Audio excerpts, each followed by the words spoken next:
5-minute rounds of questions. Each senator on the committee here will have a turn. We'll go between Republicans and Democrats, alternating in order of committee seniority as modified by the early bird rule, and I'll begin that now.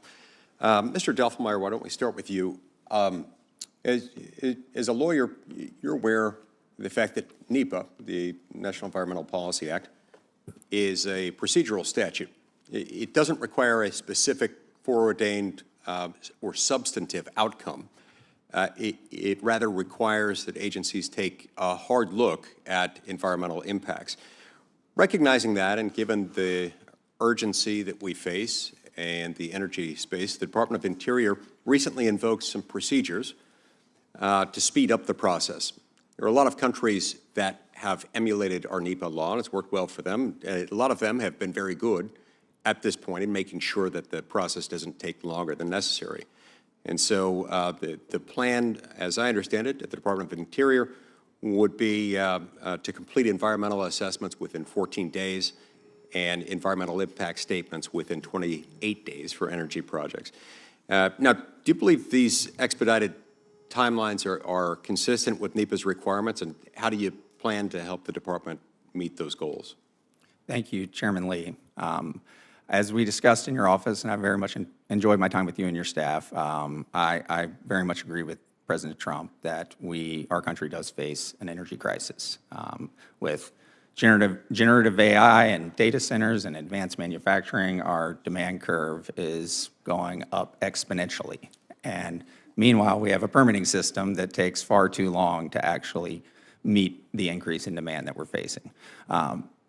When President Trump first took office on his first day, he signed a number of executive orders relating to energy, and the Unleashing American Energy Executive Order instructs all the agencies to exercise all legal authorities they have to expedite this permitting process. I'm not at the Department of Interior, and I've not been involved with devising the emergency procedures, but as you said, I am familiar with NEPA, and it is a procedural statute, and it does require a hard look, and I'm looking forward to working with the Department of Interior to make sure that we satisfy all the legal requirements during the time period allotted in order to get energy projects moving and not, stuck in endless litigation. So, thank you. Mr. Hausfeld, I'll go to you next. The U.S. Trade Representative recently released a notice of potential action in response to an investigation about Chinese maritime shipping dominance. The action laid out in the 4th annex to that document is likely, if implemented, to have a detrimental effect on LNG exports. The action would require, as I understand it, 1% of LNG export vessels to be U.S. flagged and U.S. built by 2029, and then that percentage shifts up gradually over time until it gets to 15% by 2047.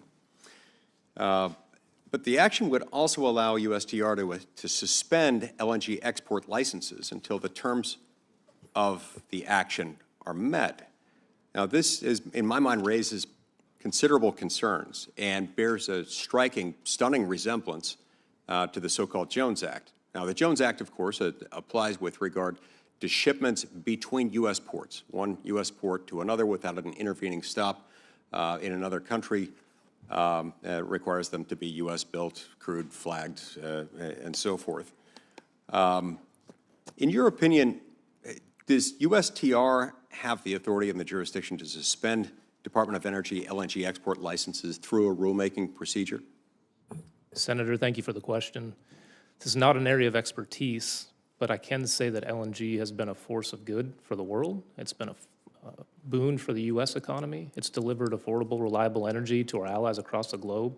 So any type of rulemaking that restricts our ability to deliver that incredible fuel to our friends and allies across the globe is a negative for America, a negative for our allies, and we need to do everything we can to avoid putting further restrictions on LNG exports. Thank you. I appreciate that. And if you're confirmed, will you agree to work with me and my staff to clarify, figure out this jurisdictional ambiguity between whenever you're confirmed and prior to finalization of this proposed possible rulemaking? Absolutely, Senator. Okay, thank you. I appreciate that. Okay, my time is up. We're going to turn next to Senator Heinrich, who will be asking questions. I have got to run to the Foreign Relations Committee for a moment to cast a few votes. Senator Hoeven has graciously agreed to take the gavel while I'm out, and I'll be back in a few minutes.